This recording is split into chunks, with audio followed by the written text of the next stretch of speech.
अस्सलाम वालेकुम student, welcome to chemistry super concepts. Student एक बार फिर से केमिस्ट्री सुपर कॉन्सेप्ट में आपको खुश आमदीद कहते हैं। एक बार फिर स्टूडेंट एक नए सीरीज में एक नए सेशन में स्टूडेंट आपको खुश आमदीद कहता हूँ। And that student is all about that session is all about what that's all about the preparation of exam for the first year chemistry students. ये क्या जी प्रिपरेशन है फर्स्ट ईयर केमिस्ट्री के लिए। मैंने कुछ गेस्ट पेपर्स आपके लिए बनाए हैं जिनको मैं आपके सामने in the form of short questions में सॉल्व करूंगा। मैं उम्मीद करूंगा कि आप लोग तकरीबन अप टू 80% मैं उम्मीद करता हूं कि आपको किसी और तरफ जाने की ज़रूरत नहीं होगी और आप बड़े आसानी से इसको क्या कर जाएंगे, अंडरस्टैंड कर जाएंगे। स्टूडेंट हर चैप्टर के एंड पे स्टूडेंट मैं आपको कुछ लॉन्ग क्वेश्चंस के लिए भी टॉपिक बताऊंगा जिनके अप्रोप्रिएट चांसेस हो एग्जाम में, लेकिन उन टॉपिक के डिटेल में नहीं करवाऊंगा। वो मैं आपको सजेस्ट करूंगा और आपको आइडिया दूंगा कि इनसे किस तरह का क्वेश्चन आ सकता है। तो स्टूडेंट बगैर मजीद टाइम लिए स्टार्ट करते हैं जी अपने चैप्टर नंबर 1 से, that is stoichiometry. Stoichiometry chapter number 1 का नाम है और इससे जो मैंने पहला क्वेश्चन आपके लिए पिक किया है दैट इज क्वेश्चन नंबर 1 कि why the concept of gram atom is useful in chemistry. कि केमिस्ट्री के अंदर ग्राम एटम का कंसेप्ट क्यों यूजफुल है। तो सबसे पहले स्टूडेंट आपको ग्राम एटम का पता होना चाहिए कि व्हाट इज ग्राम एटम। ये स्टूडेंट मैं आपको समझाने की खातिर जस्ट लिख रहा हूं, समझाने की खातिर। आपने इसको आंसर में जो है वो इंक्लूड नहीं करना। आंसर में आपको बताऊंगा कि आपने किस तरह से पेपर में अटेम्प्ट करना है आंसर। ग्राम एटम क्या होता है कि when the atomic mass of an atom is express in gram then it's called gram atom. कि जब किसी एटम का एटॉमिक मास ग्राम में एक्सप्रेस किया जाए तो उसको क्या कहते हैं स्टूडेंट, उसको ग्राम एटम कहते हैं। फॉर एग्जाम्पल आपके पास क्या स्टूडेंट, आपके पास हाइड्रोजन है, इसका क्या है जी 1 AMU एटॉमिक मास यूनिट है, एटॉमिक मास यूनिट है। लेकिन अगर आप इसके इसी 1 जो एटॉमिक मास यूनिट है इसको अगर आप ग्राम में एक्सप्रेस कर दें तो ये इसका क्या बन जाएगा, इसका 1 ग्राम एटम बन जाएगा। और स्टूडेंट ये जो आपके पास 1 ग्राम एटम है ये जो है ना क्या स्टूडेंट इसके 1 मोल के बराबर है। तो that's all about what gram atom. But now the question is कि why the concept of gram atom is useful. Gram atom का कंसेप्ट क्यों यूजफुल है। अब मैं अपने आंसर की तरफ आता हूं कि the concept of gram atom is useful in chemistry. कि the concept of a gram atom is useful in chemistry because it is difficult for a chemist. कि ये क्या होता है, बहुत मुश्किल होता है किसी भी केमिस्ट के लिए to weigh a single atom or even a large number of atoms. कि किसी सिंगल एटम को it is difficult student for an chemist to see or weigh a single atom or even a large number of atom. कि एक single atom को या even एक large number of atoms को वो उसका वेट नहीं कर सकता या उसको देख नहीं सकता। लेकिन इसके मुकाबले में it is very easy to take the 1 gram of an element which is very easy. अब आपको पता है वो 1 ग्राम जो है वो किस चीज के बराबर है, वो 1 ग्राम जिसको आपने 1 ग्राम में एक्सप्रेस किया वो कीजिए वो 1 ग्राम एटम है, वो 1 ग्राम एटम है जो कि ये सो इजियर है as compare to pick a single atom or even a large number of atom. That's why the concept of a gram atom is useful. अब स्टूडेंट मैं अपने आंसर के समरी पे आता हूं इसका कि क्यों यूजफुल है, जिस तरह से आपने इसको पेपर में लिखना है। तो the concept of gram atom is useful in chemistry because it is very difficult for a chemist to see or weigh a single atom or even a large number of atom. To see a single atom or even a large number of atom. So as compared to this task which is very difficult, वो difficult task कौन सा है कि एक single atom को pick करना even a large number of atom को pick करना। It is very easy for a chemist to measure the 1 gram of quantity of an element, 1 gram of a quantity of an element more precisely and more easily rather than to measure a 1 atom. ये क्या student, ये इसका answer है। मैं फिर से अपने answer को समराइज कर लेता हूं कि it is very difficult or impossible for a chemist to see or weigh a single atom or even a gram or even a group of atom. So in order to avoid such a difficulty, it is very easy to pick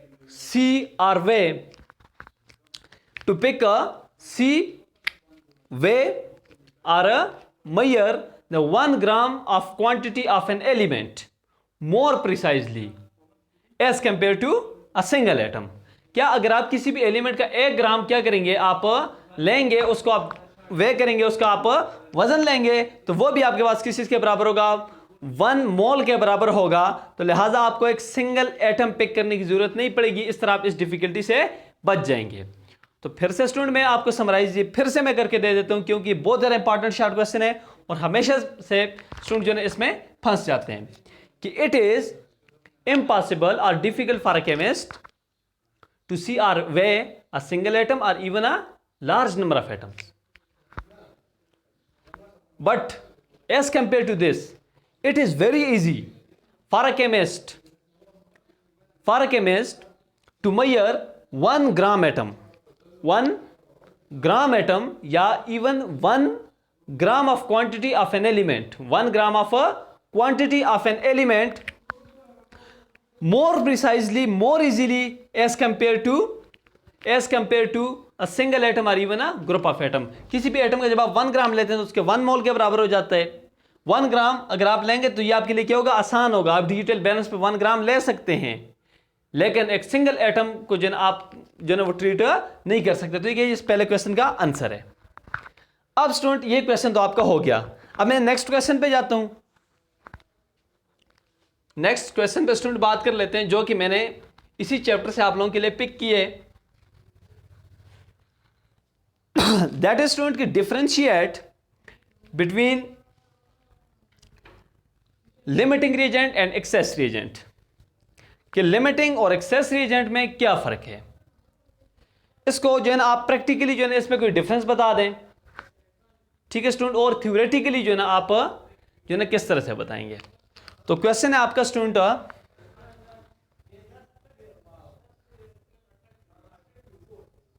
differentiate between limiting access reagent. ये क्या student आप लोगों का question है कि access reagent में क्या फर्क है और लिमिटिंग रिएजेंट में क्या फर्क है. सबसे पहले स्टूडेंट मैं यहां पे आपको इन दोनों टर्म्स में अगर आप देखें, मैंने एक्सेस रिएजेंट का है और लिमिटिंग रिएजेंट का है. तो ये जो टर्म है reagent, that is also used for reactants. इसकी जगह पे आप रिएक्टेंट्स भी जो है ना वो यूज कर सकते हैं. तो रिएजेंट का मतलब क्या स्टूडेंट है, रिएक्टेंट है. तो अब मैं आपके सामने इनको मैं थोड़ा सा डिफरेंशिएट कर लेता हूं. सॉरी क्वेश्चन में आप लोगों के मिटा देता हूं. उम्मीद है कि आप लोगों ने लिख लिया होगा. यहां पे स्टूडेंट मैं लिख लेता हूं ये लिमिटिंग रिएजेंट, यहां पे मैं लिख लेता हूं ये क्या जी, एक्सेस रिएजेंट. Access reagent. अब स्टूडेंट लिमिटिंग रिएजेंट क्या होते हैं, LR stand for limiting reagent and access reagent को तो मैंने पूरे ही लिखा है. अब स्टूडेंट लिमिटिंग रिएजेंट मैंने कह दिया कि लिमिटिंग के रिएजेंट के जी रिएक्टेंट को कहते हैं. तो the reactant which is consume earlier in a chemical process is called limiting reagent. इसमें मेन पॉइंट क्या स्टूडेंट है कि कंज्यूम अर्लियर, कि the reagent which is consume earlier is called a limiting reagent. आप पूरा अपने पास लिखें, मैं यहां पे आपका मेन पॉइंट लिखता हूं, कंज्यूम अर्लियर.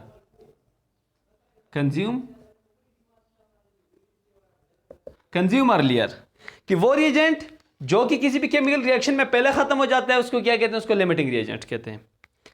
जबकि इसके मुकाबले में स्टूडेंट जो एक्सेस रिएजेंट होता है कि the reagent which is consume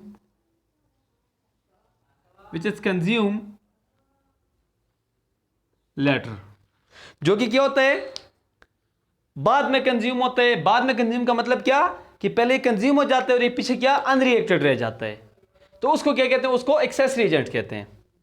एक बात स्टूडेंट। दूसरी बात कि limiting reagent it is present in limiting amount. Limiting amount ये क्या होता है, कम मिकदार में होता है, लिमिटिंग अमाउंट में होता है। जबकि आपके पास जो एक्सेस रिएजेंट होता है it is present in excess amount, excess or more in amount.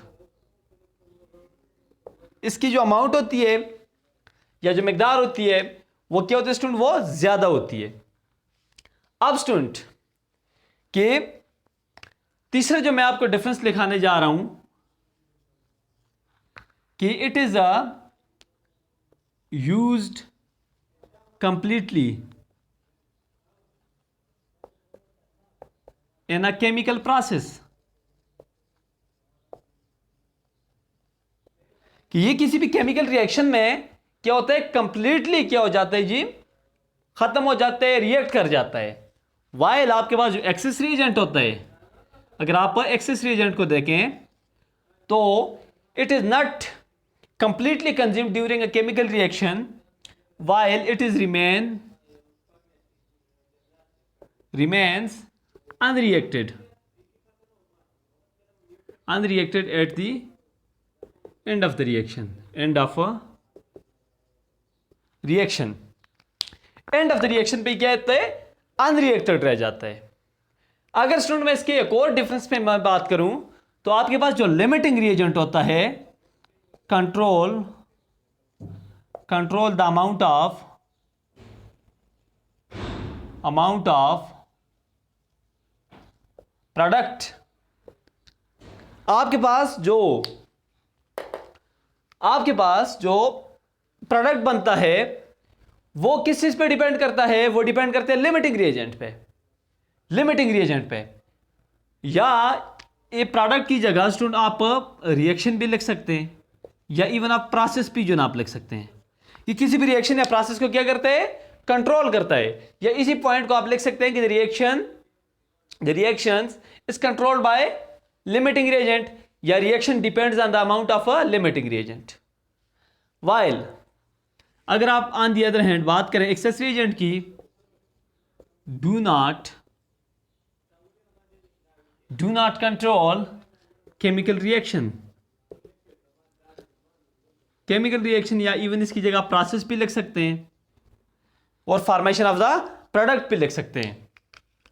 तो ये स्टूडेंट के जी मेन डिफरेंसेस है between the excess and a limiting reagent. तो स्टूडेंट उम्मीद है कि इस बात की आपको समझ आ गई होगी जो बात मैं कहना चाह रहा था। तो ये स्टूडेंट के इसके अंदर कुछ डिफरेंसेस है। अब स्टूडेंट इसी से रिलेटेड स्टूडेंट एक और क्वेश्चन है हमारा, that is question number 3। Student इस पे मैं बात कर लेता हूं। और ये जो क्वेश्चन है स्टूडेंट, जो मैंने आपको लास्ट पॉइंट लिखवाया है कि ये प्रोसेस को कंट्रोल करता है, प्रोसेस को क्या करते हैं, कंट्रोल करता है, तो ये इसी से रिलेटेड है। अब देखें ये स्टूडेंट मैं आपको बता देता हूं कि ये आप लोगों का जो क्वेश्चन है क्वेश्चन नंबर 3 है। और ये क्वेश्चन है कि how the limiting reagent control the chemical process, explain with example. कि आपके पास जो लिमिटिंग रिएजेंट होता है ये किसी भी प्रोसेस को कंट्रोल करता है। कैसे कंट्रोल करता है, किसी भी एग्जांपल से बता दें कि limiting reagent control the reaction, chemical reaction या इसकी जगह पे केमिकल प्रोसेस भी हो सकता है या अमाउंट ऑफ द प्रोडक्ट भी जो है ना वो हो सकता है। ठीक है,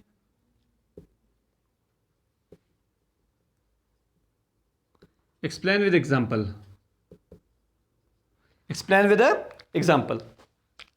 पहला स्टूडेंट मैं आपको जबानी बता देता हूं कि जिस तरह मैंने आपको पहले कह दिया कि जो लिमिटिंग रिएजेंट होता है वो क्या होता है, कम मिकदार में होता है। तो लिहाजा जब कोई भी रिएक्शन होता है तो लिमिटिंग रिएजेंट पहले कंज्यूम हो जाता है। तो जब लिमिटिंग रिएजेंट कंज्यूम हो जाता है, सारा का सारा खत्म हो जाता है, तो पीछे क्या रह जाता है, सिर्फ एक्सेस रिएजेंट रह जाता है। तो एक्सेस रिएजेंट को रिएक्ट करने के लिए कोई और सब्सटेंस अवेलेबल होता नहीं है जो कि क्या करे, उससे रिएक्ट करे और प्रोडक्ट बनाए। लिमिटिंग रिएजेंट तो चूंकि ऑलरेडी खत्म हो गए, तो यही वजह है कि प्रोसेस क्या हो जाता है, स्टॉप हो जाता है। तो लुबेलब ये हुआ कि जो आपके पास लिमिटिंग रिएजेंट है, ये क्या करते हैं, कंट्रोल करते हैं फॉर्मेशन ऑफ द प्रोडक्ट्स को या केमिकल रिएक्शंस को। तो आंसर इसके क्या है कि as we know that the limiting reagent is present in a limiting amount during a chemical process, so as it consumed earlier, the reaction stops. The reaction stops due to the reason that the remaining unreacted excess reagent cannot, ठीक है, या do not have further limiting reagent in order to react to give product। कि आपके पास जो excess reagent रह जाता है वो जो है ना मजीद लिमिटिंग रिएजेंट चूंकि होता नहीं है जिसके साथ वो रिएक्ट करके प्रोडक्ट बनाए, लिहाजा तो लिमिटिंग रिएजेंट ना होने की वजह से एक्सेस रिएजेंट को कोई और रिएजेंट मिलता नहीं है रिएक्शन के लिए, तो लिहाजा वो रिएक्शन क्या हो जाता है, स्टॉप हो जाता है स्टूडेंट। अब फॉर एग्जांपल स्टूडेंट, इसकी मैं आपको एग्जांपल दे देता हूं कि मेरे पास के जी हाइड्रोजन है, ये रिएक्ट करते हैं किसी के साथ, ऑक्सीजन के साथ, और मुझे देते हैं क्या जी, वाटर। मुझे क्या देते हैं जी, वाटर देते हैं। अब अगर मैं इस इक्वेशन को बैलेंस करूं, अभी ये नॉन स्टोइचियोमेट्रिक इक्वेशन है। अब अगर आप देखें, दो हाइड्रोजन है, दो हाइड्रोजन है, हाइड्रोजन की तो बात हो गई, ऑक्सीजन एक है, ऑक्सीजन दो है, तो लिहाजा आप यहां पे क्या करें जी, दो लगे, ऑक्सीजन आपके पास दो हो गए। लेकिन अब अगर आप देखें हाइड्रोजन कितने हो गए, 2 2 जार 4, चार हाइड्रोजन हो गए। अब ये जो आपके पास 2 है हाइड्रोजन के साथ, इस 2 को आप किसी ऐसे फिगर से मल्टीप्लाई करें कि आंसर आपके पास 4 आए, तो वो क्या है, 2, तो लिहाजा यहां पे क्या लिखें, 2। तो ये आपके पास क्या बन गया, क्या बैलेंस केमिकल इक्वेशन बन गया। और याद रखें किसी भी बैलेंस केमिकल इक्वेशन के अंदर, किसी भी बैलेंस केमिकल इक्वेशन के अंदर ना तो कोई एक्सेस रिएजेंट होता है और ना ही कोई क्या होता है, लिमिटिंग रिएजेंट होता है। लेकिन अगर मैं इसी इक्वेशन को मैं बैलेंस ना करूं, इसको मैं इसी फॉर्म में लिखूं कि hydrogen react with oxygen and form water and form के जी वाटर, ये केस, ये तो एक स्टोइचियोमेट्रिक इक्वेशन है। लेकिन अब मैं क्या कर लेता हूं, अब मैं हाइड्रोजन में ले लेता हूं 4 मोल और इसको मैं लेता हूं कि ये 5 मोल। इक्वेशन को बैलेंस नहीं कर रहा, इन दोनों को मैंने आपस में मिलाना है, इन दोनों के जी मैंने आपस में मिलाना है। एक बार फिर से मेरे पास वाटर ही बनेगा, लेकिन चूंकि ये इक्वेशन क्या था, स्टोइचियोमेट्रिक था, तो यहां पे लिमिटिंग एक्सेस रिएजेंट का किस्सा ही नहीं था। जो हाइड्रोजन ने कंज्यूम होना था, साथ में ऑक्सीजन ने भी कंज्यूम, दोनों एक साथ कंज्यूम होते थे, इसीलिए कोई एक्सेस लिमिटिंग रिएजेंट नहीं था। लेकिन अगर आप इस इक्वेशन में देखें, इस इक्वेशन में यहां से अगर आप इस इक्वेशन में देखें, तो फ्रॉम बैलेंस, इसको आप कह सकते हैं बैलेंस केमिकल इक्वेशन। तो यहां से मैं आपको कुछ एग्जांपल से मैं कह रहा हूं, फ्रॉम बैलेंस केमिकल इक्वेशन। तो बैलेंस केमिकल इक्वेशन से आपको किस बात का पता चलता है, आपको इस बात का पता चलता है कि 2 मोल ऑफ हाइड्रोजन, क्या, 2 मोल ऑफ हाइड्रोजन वो क्या करती है जी, 1 मोल ऑफ ऑक्सीजन के साथ रिएक्ट करते हैं, 1 मोल ऑफ ऑक्सीजन के साथ क्या करते हैं, रिएक्ट करते हैं। तो अब 1 मोल जो है आपके पास हाइड्रोजन का, वो कितने ऑक्सीजन के साथ रिएक्ट करेगा, तो क्या ये 1 डिवाइडेड बाई 2 इधर आके नीचे क्या हो जाएगा, डिवाइड हो जाएगा, मोल ऑफ हाइड्रोजन। सही बात है, 2 mole of hydrogen, 1/2 mole of hydrogen. अब आप अगर इस इक्वेशन में देखें, आपने कितने फाइंड करने, 1 मोल के लिए तो आपने फाइंड कर दिया, लेकिन अब आपने चेक करना है कि ये जो आपके पास जो 4 मोल है, 4 मोल हाइड्रोजन, ये क्या है जी, नॉन बैलेंस केमिकल इक्वेशन। ये बैलेंस केमिकल इक्वेशन नहीं है दूसरा वाला, बैलेंस केमिकल इक्वेशन सिर्फ ये है। तो आपने 4 हाइड्रोजन का, 4 mole of hydrogen, 4 mole of hydrogen, तो ये कितने ऑक्सीजन के साथ रिएक्ट करेगा, तो 1/2, तो गिवन को साथ क्या कर लो, मल्टीप्लाई कर लो, multiply by 4 mole of oxygen. तो अब अगर आप इसको क्या करें, सिंप्लीफाई करें, तो 2 1 जार 2, 2 2 जार 4, तो क्या ये आपके पास क्या है, 2 मोल, 2 मोल ऑफ ऑक्सीजन। अब देखें यहां पे आप देखें कि एक्सेस रिएजेंट कौन से, लिमिटिंग रिएजेंट कौन से। अब यहां पे जो 4 मोल है वो आपने देख लिया कि वो 2 मोल ऑक्सीजन के साथ रिएक्ट करेंगे। अब यहां पे ये आपके पास ये तो सारे के सारे कंज्यूम हो जाएंगे, लेकिन आपने देख लिया कि 4 मोल हाइड्रोजन के कितने ऑक्सीजन को कंज्यूम कर सकते हैं जी, 2 मोल को कंज्यूम कर सकते हैं, 2 मोल ऑक्सीजन को। तो देखिए 5 में से 2 निकालें तो पीछे क्या है, 3 मोल जो है ना आपके पास क्या रह जाएंगे, अनरिएक्टेड रह जाएंगे, कि जी अनरिएक्टेड जो है ना आपके पास रह जाएंगे। तो लिहाजा हाइड्रोजन जो कि ऑलरेडी पहले कंज्यूम हो गया और ऑक्सीजन के 3 मोल आपके पास अनरिएक्टेड रह गए, तो लिहाजा ऑक्सीजन क्या है जी, एक्सेस रिएजेंट है और हाइड्रोजन क्या है, लिमिटिंग रिएजेंट है। लेकिन मैं अपने पॉइंट पे आ रहा हूं कि रिएक्शन को कैसे कंट्रोल करता है।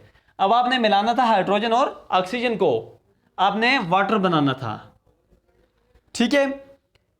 अब यहां पे इस रिएक्शन में आप देखें 4 मोल हाइड्रोजन के जब कंज्यूम हो गए, ये सारे के सारे क्या हो गए जी, खत्म हो गए, तो इन 4 मोल ने 2 मोल ऑक्सीजन को कंज्यूम किया, तो बना दिए कि जी वाटर। लेकिन पीछे टोटल चूंकि 5 मोल ऑक्सीजन के थे तो 3 मोल क्या रहे, अनरिएक्टेड रहे।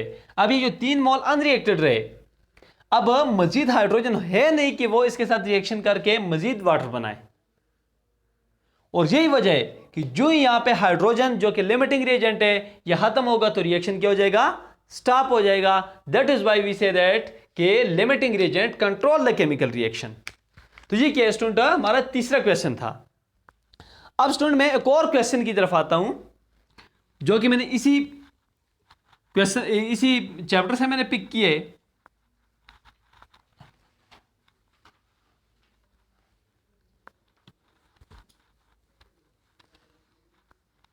इसके अलावा स्टूडेंट अगर मैं बात करूं आपका जो ये सिलेबस है इसमें से कि how will you identify limiting reagent practically and theoretically, इससे मुतालिक स्टूडेंट ये क्वेश्चन है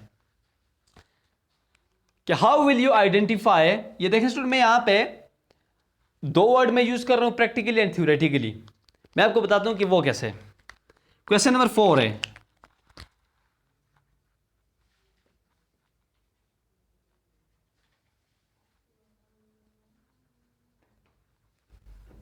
how will you identify limiting reagent, ठीक है, लेकिन कैसे, प्रैक्टिकली, या इसकी जगह वो आपको लिख के दे सकते हैं, एक्सपेरिमेंटली भी दे सकता है, एक्सपेरिमेंटली भी दे सकता है, एंड थ्योरेटिकली, थ्योरेटिकली। तो ये दैट्स अ क्वेश्चन। वो कहते हैं कि आप थ्योरेटिकली और प्रैक्टिकली एक्सेस और लिमिटिंग रिएजेंट को कैसे आइडेंटिफाई करेंगे। अगर स्टूडेंट मैं बात करूं सबसे पहले थ्योरेटिकली, थ्योरेटिकली अगर मैं बात करूं तो theoretically a limiting reagent is always determined in 4 step। 4 step उसके लिए यूज किए जाते हैं स्टूडेंट। सबसे पहला स्टेप कि right the balance chemical equation for the process. आपके पास जो रिएक्शन हो रहा है, जो प्रोसेस हो रहा है, उसके लिए आप क्या लिखें, balance chemical equation. Right balance chemical equation, balance chemical equation. Balance chemical equation को आप क्या करें जी, आप लिखें। जिस तरह स्टूडेंट अभी मैंने आपसे कुछ देर पहले मैंने क्या किया जी, मैंने बैलेंस केमिकल इक्वेशन लिखा कि H2 + O2 gives us water. तो अब आप इसको जब आप वो करेंगे, बैलेंस करेंगे, तो यहाँ पे 2 और यहाँ पे भी क्या आ जाएगा, 2 आ जाएगा। तो इक्वेशन आपके write the balance chemical equation. दूसरी बात स्टूडेंट, जो दूसरा स्टेप है कि convert the number of moles, के convert the given mass of the reactant into products. कि अगर आपके पास ये जो रिएक्टेंट है, एक तो आपका बैलेंस केमिकल इक्वेशन होगा, जो आप एक आपको क्वेश्चन में रिएक्टेंट का मास अगर दिया गया हो, उसको क्या करो, उसको मोल में कन्वर्ट करो। अगर मोल में है तो उसको उसी तरह रहने दो। दूसरा क्या है जी, दूसरा स्टेप है convert amount of, convert the amount of reactants into moles। Bracket में साथ लिखें कि if given in ग्राम। अगर ग्राम में दिया हो, मतलब कि मास दिया गया हो, तो उसको क्या करो, मोल में कन्वर्ट कर लो। ये आपका क्या है जी, दूसरा स्टेप है। अब स्टूडेंट क्या करें, तीसरा स्टेप है आपके पास कि find the amount of products from the each reactant with the help of balance chemical equation. क्या कि बैलेंस केमिकल इक्वेशन को यूज करते हुए क्या करें, फाइंड करें the amount of product, the amount of product with the help of, अच्छा, from each reactants using balance chemical equation. Balance chemical equation को यूज करते हुए आप यहां से भी क्या करें जी, अमाउंट ऑफ प्रोडक्ट फाइंड करें, और यहां से भी क्या करें जी, अमाउंट ऑफ प्रोडक्ट फाइंड करें। ठीक है स्टूडेंट, ये आपका क्या है जी, तीसरा स्टेप है। और लास्ट स्टेप में स्टूडेंट आपने फिर ये देखना है कि आपने जो दोनों रिएक्टेंट से amount of the product find की है, कम मिकदार आपको किससे मिली है। तो जिस रिएक्टेंट से आपको लेस अमाउंट ऑफ प्रोडक्ट मिली हो तो उसको आप कहेंगे कि जी ये लिमिटिंग रिएजेंट है, कि reactant that give least amount of product is what is a limiting reagent. अब पहला स्टेप है, आपने बैलेंस केमिकल इक्वेशन लिखा। दूसरा, अगर आपको मास दिया गया है रिएक्टेंट का, उसको मोल में कन्वर्ट करो। तीसरा स्टेप, आप amount of the product find करो हर एक रिएक्टेंट से by using balance chemical equation. अगर इसके लिए स्टूडेंट आपने ये वीडियो नहीं देखी तो मेरी वीडियो मौजूद है स्टूडेंट के लिमिटिंग रिएजेंट को कैसे आइडेंटिफाई किया जाता है, न्यूमेरिकल मैंने वहां पे सॉल्व किए हुए हैं, मैं उसका लिंक डिस्क्रिप्शन में दे दूंगा, आप वहां से ये देख सकते हैं। ठीक है स्टूडेंट, ये तीसरा स्टेप आ गया आपका। चौथा स्टेप है कि जो रिएक्टेंट आपको प्रोडक्ट के कम मिकदार देगा तो वो क्या होगा, वो लिमिटिंग रिएजेंट होगा। ये तो स्टूडेंट ऑन पेपर वर्क है, जो काम ऑन पेपर हो हम उसके कहते हैं कि वो क्या थ्योरेटिकली है। तो ये तो आपने थ्योरेटिकली फाइंड कर लिया कि आप लिमिटिंग रिएजेंट को कैसे पहचानेंगे। अब मैं स्टूडेंट प्रैक्टिकली अगर बात करूं, प्रैक्टिकली तो प्रैक्टिकली स्टूडेंट आपने क्या किया, आप लैब में गए, आपने इंस्ट्रूमेंट्स ले लिए, दो रिएक्टेंट्स को आपने क्या कर लिया, आपने मिला लिया, रिएक्शन क्या हुआ, स्टार्ट हुआ। लेकिन आपने रिएक्शन के अंदर देखा कि एक चीज क्या हुई, पहले कन्वर्ट हो गई। आपने लेट जी ए और बी को आपने साथ मिलाया, आपने प्रोडक्ट डी हासिल कर लिया। लेकिन आपने देखा कि अब ए जो है ना वो कंप्लीटली कंज्यूम हो गया है और बी जो है ना अभी भी बाकी है। तो जो चीज बाकी रहे तो वो क्या होगी, वो एक्सेस रिएजेंट होगी, और जो कंप्लीटली कंज्यूम हो जाए तो that will be limiting reagent, limiting reagent. तो ये एक सिंपल सा स्टेप है। ठीक है स्टूडेंट, प्रैक्टिकली चूंकि आप देख रहे होते हैं, फॉर एग्जांपल स्टूडेंट आप क्या करें जी, आप एक कप क्या बना रहे हैं जी, आप चाय बना रहे हैं, टी जो है ना वो आप बना रहे हैं। अब आपने क्या किया, आपने एक कप उसके अंदर क्या डाल दिया, मिल्क आपने डाल दिया। 1 कप आपने उसके अंदर क्या डाल दिया जी, शुगर। और 1 कप आपने उसके अंदर क्या डाल दिया, 1 कप आपने उसके अंदर टी जो है ना आपने डाल दिया, पत्ती।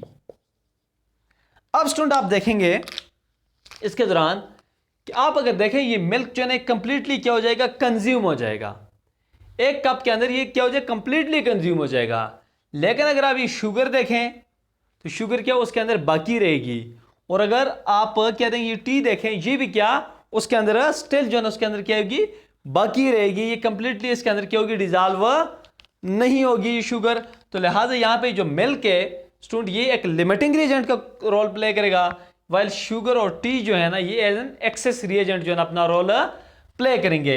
ये स्टूडेंट की ये एक जैसी एग्जांपल मैंने आपको दे दी आपकी समझाने की खातिर। अब स्टूडेंट ये आपके हो गए 4th क्वेश्चन। मैं आऊंगा स्टूडेंट अब आपके क्वेश्चन नंबर 5th की तरफ, कि differentiate between actual and theoretical yield, कि एक्चुअल और थ्योरेटिकल यील्ड में जो है ना वो क्या फर्क है, एक्चुअल एंड थ्योरेटिकल यील्ड। यार राजा स्टूडेंट इससे पहले अगर बात करें हम स्टूडेंट तो ये स्टूडेंट लिमिटिंग रीजन के आपके सारे क्वेश्चन खत्म हो गए। अब मैं बात करूंगा जी यील्ड के ऊपर, कि डिफरेंशिएट, क्वेश्चन नंबर 5 है स्टूडेंट, आपने क्या करना है जी, डिफरेंशिएट करना है। डिफरेंशिएट आपने करना है एक्चुअल और थ्योरेटिकल यील्ड के अंदर। एक्चुअल यील्ड,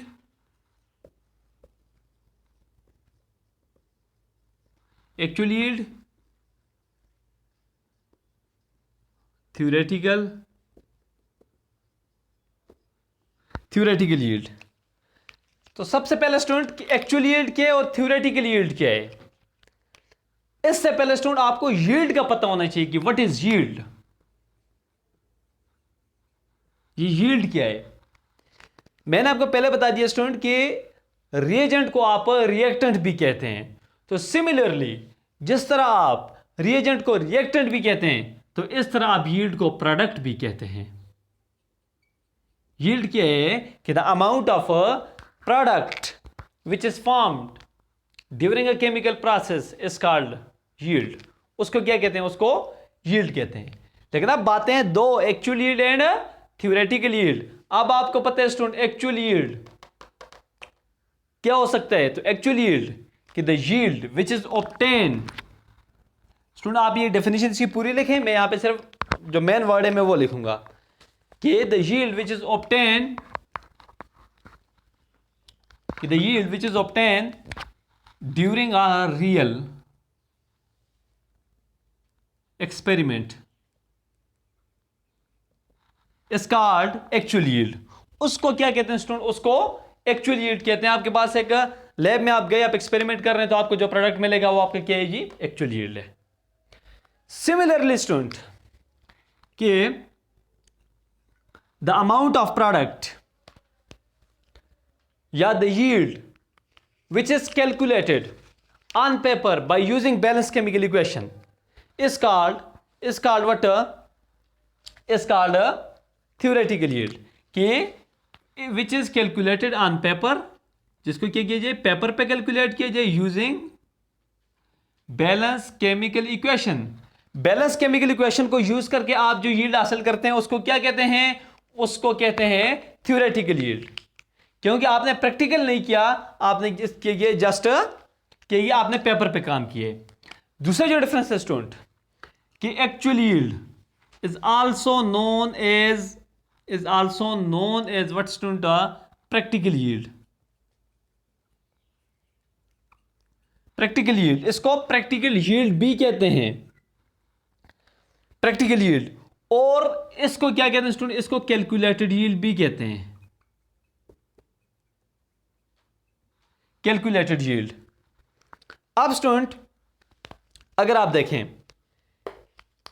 प्रैक्टिकल यील्ड इसको क्यों कहते हैं, क्योंकि ये आपके पास एक रियल एक सच एक लैब के प्रैक्टिकली एक्सपेरिमेंट, अच्छा इसको एक्सपेरिमेंटल यील्ड भी कहते हैं स्टूडेंट, एक्सपेरिमेंटल यील्ड भी जो है इसको कहा जाता है। क्योंकि क्या आपके पास एक एक्सपेरिमेंट के अंदर जो है ना आपके पास क्या होता है, ये आप हासिल करते हैं, that's what is also known experimental yield. या स्टूडेंट इसको क्या कहा जाता है, या इसको एक्सपेक्टेड यील्ड, इसको एक्सपेक्टेड यील्ड भी कहा जाता है। तो ये क्या गया स्टूडेंट, इनके दरमियान दूसरा डिफरेंस आ गया। अगर मैं स्टूडेंट तीसरा डिफरेंस पे बात करूं, so the third one is कि एक्चुअल यील्ड इज ऑलवेज ये साइन student greater than theoretical yield, ये rather student less than theoretical yield. ये थ्योरेटिकल यील्ड से हमेशा क्या होती है स्टूडेंट, लेस होती है। While on the other hand कि आपके पास जो थ्योरेटिकल यील्ड होता है that is always greater than actual yield. इस पे स्टूडेंट इंशाल्लाह मेरा अगला क्वेश्चन होगा कि ये क्यों होता है।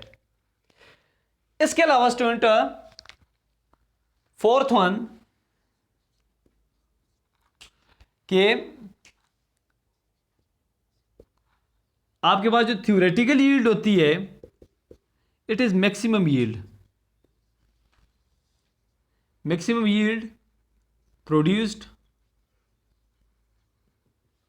इन अ केमिकल प्रोसेस। अच्छा सॉरी स्टूडेंट,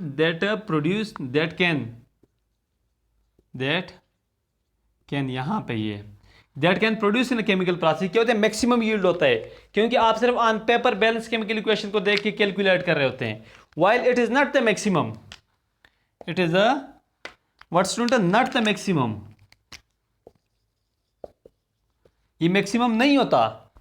बहुत सारे फैक्टर होते हैं जो कि इसके अमाउंट को क्या करते हैं, रिड्यूस करते हैं। तो ये क्या है स्टूडेंट, ये इनके दरमियान डिफरेंसेस हैं। इसके अलावा अगर हम बात करें स्टूडेंट की जो एक्चुअल यील्ड है, एक्चुअल यील्ड कि it is not calculated from the limiting reagent, ये स्टूडेंट लिमिटिंग रिएजेंट से इसको कैलकुलेट नहीं किया जा सकता। ऑल दो आपके पास जो लिमिटिंग रिएजेंट होता है स्टूडेंट वो क्या करते हैं, रिएक्शन को कंट्रोल करता है। पांचवा जो है ठीक है कि नट, ठीक है, not calculated from limiting reagent, limiting reagent से इसको कैलकुलेट नहीं किया जा सकता। हालांकि जो लिमिटिंग रिएजेंट होता है वो रिएक्शन को कंट्रोल करता है, अमाउंट ऑफ द प्रोडक्ट को कंट्रोल करता है, लेकिन इससे इसको कैलकुलेट नहीं किया जा सकता।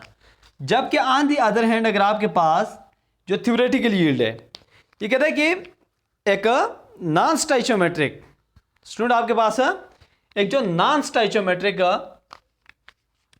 कि स्टूडेंट की एक जो नॉन स्टाइचोमेट्रिक इक्वेशन हो, अगर एक नॉन स्टाइचोमेट्रिक अमाउंट अगर आप लें, ठीक है, एक यील्ड हासिल करने के लिए अगर एक नॉन स्टाइचोमेट्रिक अमाउंट को यूज किया जाए तो फिर स्टूडेंट क्या होता है, तो फिर क्या स्टूडेंट आपके पास जो यील्ड होता है student that is calculated from the limiting reagent, कि आप क्या करें कि आप एक नॉन स्टाइचोमेट्रिक अमाउंट को अगर यूज करें, आप स्टाइचोमेट्रिक अमाउंट को यूज ना करें, मतलब कि बैलेंस केमिकल इक्वेशन के हिसाब से आप number of moles of the reactant ना लें, तो उन केसेस में आप क्या करते हैं, आपके पास जो थ्योरेटिकल यील्ड होता है इसको आप क्या करते हैं, इसको आप लिमिटिंग रिएजेंट से स्टूडेंट क्या, लिमिटिंग रिएजेंट से क्या स्टूडेंट आप जो है ना वो फाइंड कर सकते हैं। अब स्टूडेंट मैं अपने लास्ट क्वेश्चन की तरफ आता हूं जो कि इस चैप्टर का लास्ट क्वेश्चन है। उसके बाद स्टूडेंट ये जो है ना आपका खत्म हो जाएगा ये चैप्टर, फिर इंशाल्लाह अपने नेक्स्ट लेक्चर में हम फिर सेकंड वन पे जो ना हम जाएंगे। इस लास्ट क्वेश्चन से पहले स्टूडेंट अगर आपने अभी तक ये चैनल सब्सक्राइब नहीं किया तो इसको सब्सक्राइब करें और अपने दोस्तों के साथ भी शेयर करें। इंशाल्लाह स्टूडेंट मैं उम्मीद करता हूं कि अप टू 80% इंशाल्लाह you will be able to solve your question paper.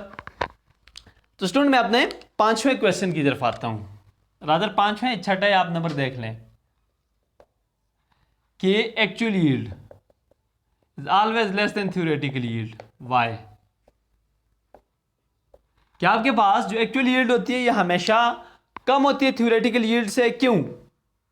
ये स्टूडेंट के ये एक रीजनिंग क्वेश्चन है कि ऐसा क्यों होता है। आपके पास जो आपका लिमिटिंग रिएजेंट होता है वो रादर स्टूडेंट आपके जो एक्चुअल यील्ड होता है आपका वो क्यों कम होता है, इसके मुकाबले में थ्योरेटिकल यील्ड क्यों ज्यादा होती है?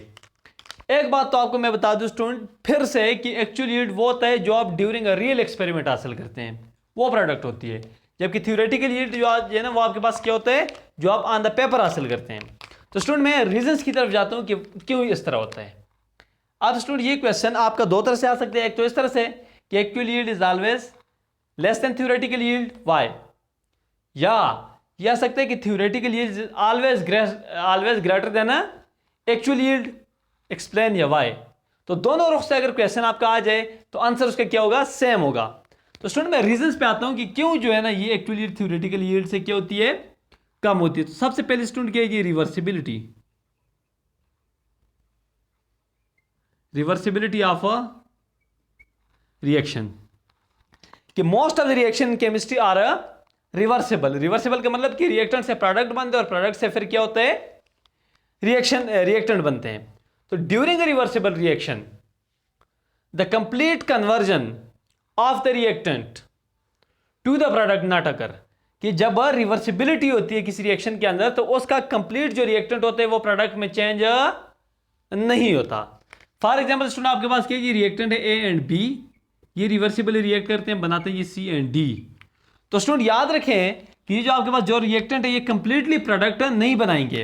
हो सकते हैं स्टूडेंट कि आपके पास 80% ही यूज हो और तकरीबन रादर स्टूडेंट के आप कह सकते हैं कि 70% ये यूज हुआ हो, आपके पास कुछ क्या बना हो, प्रोडक्ट बना हो यहाँ पे। तो अब इसके 30% मजीद बाकी हैं, इसके 20% मजीद बाकी हैं, लेकिन चूंकि कि रिएक्शन रिवर्सेबल है तो लिहाजा इसके जो 30 बाकी हैं और इसके जो 20 बाकी हैं वो मजीद कन्वर्ट नहीं हो गया प्रोडक्ट के अंदर, जबकि इसका जो प्रोडक्ट है ये एक बार फिर से रिएक्टेंट के अंदर कन्वर्ट हो जाएगा। And that is why the reversible reaction is shown by double headed arrow, कि जब इसको एक डबल हेडेड एरो से जो इसको किया जाता है, शो किया जाता है, क्योंकि रिएक्शन दोनों डायरेक्शन में प्रोसीड करता है, डिपेंड करता है किसी के ऊपर, कुछ कंडीशंस के ऊपर। तो स्टूडेंट ये क्या, ये पहली रीजन आ गई रिवर्सिबिलिटी ऑफ द रिएक्शन। तो जब रिएक्शन आपको पता है स्टूडेंट क्या होता है, रिवर्सिबल होता है, तो आपके पास जो प्रोडक्ट बनता है उसमें कंप्लीट जो आपके पास रिएक्टेंट होते हैं वो यूज नहीं होता, तो लिहाजा आपको जो प्रोडक्ट मिलता है वो क्या होता है, वो कम होता है। That is why actual yield is always less than theoretical yield. ये स्टूडेंट आपके पास एक रीजन आ गई। दूसरी रीजन अगर हम बात करें कि साइड रिएक्शन,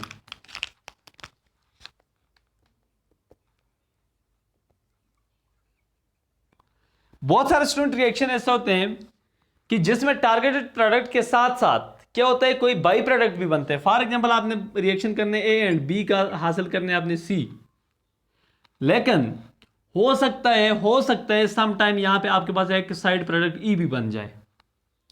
अब जब जिस रिएक्शन में साइड प्रोडक्ट भी बनता है तो आपको पता है कि ये जो रिएक्टेंट की कुछ मिकदार होती है ये उस साइड प्रोडक्ट को बनाने में यूज हो जाती है, जिसकी वजह से अब अगर ये साइड प्रोडक्ट ना बनता तो आपके पास ये जो यील्ड है ये क्या होती है, ये ज्यादा होती है। लेकिन साइड प्रोडक्ट बनने की वजह से आपकी जो एक्चुअल यील्ड है वो क्या हो जाती है, वो कम हो जाती है।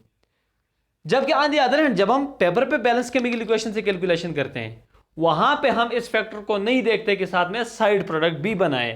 दैट्स अनदर रीजन कि actual yield is always less than theoretical yield. कि in most of the reaction with the formation of targeted products the side reaction also takes place. So due to the side reaction some of the amount of the reactant and of the reactants are used to form the byproducts which are formed as a result of the side reactions. That's why the actual yield becomes a less than theoretical yield. दूसरी reason आ गई student. तीसरी reason पे student में अगर बात करूं तो that is the mechanical loss.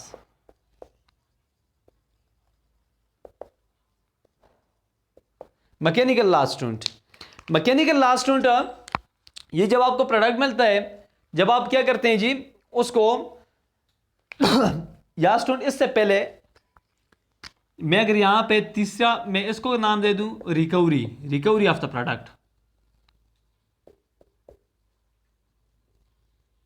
Product और इसको मैं फोर्थ का नाम देता हूं। पहले मैं रिकवरी पे बात कर लेता हूं कि it is a very difficult for a chemist to recover the 100% product from a reaction medium. अब आपके साथ एक रिएक्शन में क्या है, ये प्रोडक्ट बना है तो ये हर किस पॉसिबल नहीं है कि आप 100 का 100% जो है ना वो क्या करेंगे उस रिएक्शन मीडियम से लेंगे। फॉर एग्जांपल आपने हलवा बनाई है किसी कड़ाई के अंदर आपने क्या किया, हलवा बनाई है, तो अब ये हर गेज पॉसिबल नहीं है कि आप उस कड़ाई से 100% हलवा को क्या करेंगे, एक्सट्रैक्ट करेंगे। तो यही बात है कि जब कोई प्रोडक्ट बनता है तो ये बिल्कुल डिफिकल्ट होता है कि उसको 100% किया जाए, निकाला जाए उस रिएक्शन मीडियम से। लेकिन ऑन द पेपर हम इस चीज को नहीं देखते। ऑन द पेपर हमारे पास जो हम कहते हैं जी ठीक है जी कि हमारे पास ये 2 मोल ए था, ठीक है जी स्टूडेंट 2 मोल ए और 3 मोल ये था, इन्होंने जाके आपस में बनाई कि जी 4 मोल ऑफ सी। अब ठीक है पेपर पे तो हम कहते हैं कि 4 मोल ऑफ सी बनाए, लेकिन जब आप हकीकत में ये प्रोसेस करेंगे, हकीकत में आपके पास जो 4 मोल ऑफ सी प्रोडक्ट है ये नहीं होगा। हो सकता है कि मैंने वहां से क्या लिया, मैंने 3.5 मोल लिया हो सकता है कि जो ये 0.5 मोल है ये जो है ना उस जो रिएक्शन मीडियम में मुझसे रह गया हो। ये 3.5 मोल जो है ना हो सकता है कि वो जो हलवा आपने रिकवर करना था वो उस बर्तन के साथ रह गया हो। तो ये भी एक रीजन होती है कि एक्चुअली यील्ड क्या हो जाती है, कम हो जाती है। चौथी रीजन मैकेनिकल लॉस। अब जाहिर सी बात है आपको जो प्रोडक्ट मिले उसको आप फिल्टर करेंगे, ट्रांसफर करेंगे, उसको आप वेट करेंगे, तो हो सकता है कि इस दौरान आपसे उसको क्या जाए, कोई लॉस हो जाए, वो गिर जाए। तो यही वजह है कि आपके पास एक्चुअल यील्ड कम हो जाती है। जबकि ऑन द अदर हैंड जब हम पेपर पे करते हैं तो चूंकि हमें तो ट्रांसफर वेइंग या उसको सेपरेशन, डिस्टिलेशन, फिल्ट्रेशन वगैरह से उसको पास नहीं करना पड़ता, उन इफेक्ट्स को हम लेते ही नहीं है। यही वजह है कि थ्योरेटिकल यील्ड ज्यादा और एक्चुअल यील्ड कम हो जाती है। अब स्टूडेंट इसके अलावा जो पांचवी कंडीशन है that is a reaction conditions.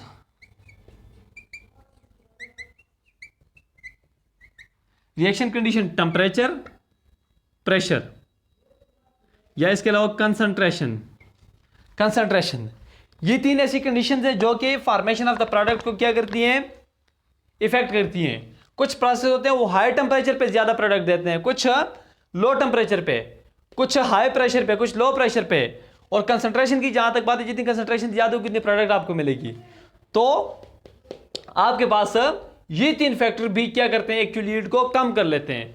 जबकि जब आप ऑन पेपर आप रिएक्शन कर रहे होते हैं तो हम इस फैक्टर को क्या करते हैं, इस तरह से इन तीनों फैक्टर को क्या करते हैं, नेग्लेक्ट करते हैं। जब इनका इफेक्ट नहीं आता तो यही वजह है कि हमारे पास जो थ्योरेटिकल यील्ड है वो ज्यादा और एक्चुअल यील्ड कम हो जाती है।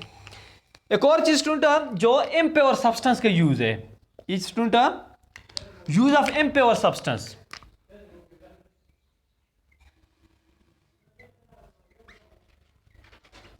इम्प्योर सब्सटेंस, अगर आप रिएक्टेंट को आप क्या करेंगे, इम्प्योर सब्सटेंस जो है ना यूज करेंगे। जब रिएक्टेंट के अंदर क्या होंगी, इंप्यूरिटीज होंगी, ना खालिस चीजें होंगी, तो वो जो इंप्यूरिटीज हैं वो क्या करेंगी, वो साथ में एक साइड रिएक्शन भी करेंगी। और आपको पता है जब साइड रिएक्शन होगा तो सारा का सारा रिएक्टेंट मिलकर प्रोडक्ट नहीं बनाएगा। जब सारा का सारा रिएक्टेंट मिलकर प्रोडक्ट नहीं बनाएगा तो प्रोडक्ट फिर क्या होगा, उतना ही कम बनेगा, क्योंकि सारा रिएक्टेंट यूज नहीं हो, उसके अंदर क्या थी, इंप्यूरिटीज थी। तो इस वजह से भी आपकी जो एक्चुअल यील्ड है वो क्या हो जाती है, कम हो जाती है। जबकि थ्योरेटिकल यील्ड में ये इंप्यूरिटीज को हम नहीं देखते, हम जस्ट बैलेंस केमिकल इक्वेशन को देखते, इस इफेक्ट को भी हम नहीं लेते। अगर स्टूडेंट मैं बात करूं इससे अगली स्टूडेंट जो दो रीजंस हैं वो ज्यादा वैलिड नहीं है। वो एक स्टूडेंट की अनस्किल्ड पर्सन, अगर कोई बंदा ऐसा हो जिसके पास कीजिए प्रॉपर नॉलेज ना हो तो उस वजह से भी आपकी जो एक्चुअल यील्ड है वो कम हो सही, लेकिन ये इफेक्ट तो आपके पास थ्योरेटिकल यील्ड में भी आ सकता है, इसलिए ये ज्यादा वैलिड नहीं है। इसके अलावा स्टूडेंट क्या है जी, मिस कैलकुलेशन। तो मिस कैलकुलेशन से अगर एक्चुअल यील्ड कम होती है, ठीक है, वो गलत कैलकुलेट करते हैं, कम हो जाती है, तो वो जो आपके पास जो मिस कैलकुलेशन है या जो अनस्किल्ड पर्सन है, हो सकती है वो balance chemical equation theoretical yield भी फाइंड कर रहा हो। तो इसीलिए आखिरी दो रीजंस जो है ये अपने पास लिख लें, लेकिन ये ज्यादा वैलिड नहीं है स्टूडेंट। ये था स्टूडेंट हमारा आज का लेक्चर। इसके अलावा स्टूडेंट इसके साथ साथ मैं आपको एक और चीज पे भी बता दूं कि यहां से स्टूडेंट अगर आपका लॉन्ग क्वेश्चन उठेगा तो लॉन्ग क्वेश्चन के लिए मैं आपको एक हल्का सा आइडिया दे देता हूं, जो टॉपिक जिनको मैंने टच नहीं किया। तो लॉन्ग क्वेश्चन की अगर आप बात करें, लॉन्ग क्वेश्चन तो परसेंटेज कंपोजिशन, ये एक ऐसा टॉपिक है इस चैप्टर के अंदर कि इसको हिट किया जा सकता है, आपके एग्जाम के हवाले से इसको हिट किया जा सकता है। इसके अलावा आपके जो न्यूमेरिकल्स हैं, न्यूमेरिकल्स स्टूडेंट, न्यूमेरिकल्स ये मेरे चैनल पे डिटेल लेक्चर मौजूद हैं, उनका लिंक मैं आपको दे दूंगा। न्यूमेरिकल को आप वहां से सॉल्व करना सीखें। मैंने कुछ शॉर्ट ट्रिक्स आपको बताई हैं लिमिटिंग रिएजेंट और एक्सेस रिएजेंट के लिए और एक्चुअल थ्योरेटिकल यील्ड के लिए, वहां से आप फाइंड कर सकते हैं। तो स्टूडेंट ये था हमारा आज का लेक्चर, उम्मीद है कि आपको समझ आ गया होगा। अगर चैनल आपने अभी तक सब्सक्राइब नहीं किया तो इसको सब्सक्राइब करें और बेल आइकन भी प्रेस करें और अपने दोस्तों के साथ भी शेयर करें ताकि ज्यादा से ज्यादा लोगों को इस बात का फायदा हो जाए। Thank you so much student.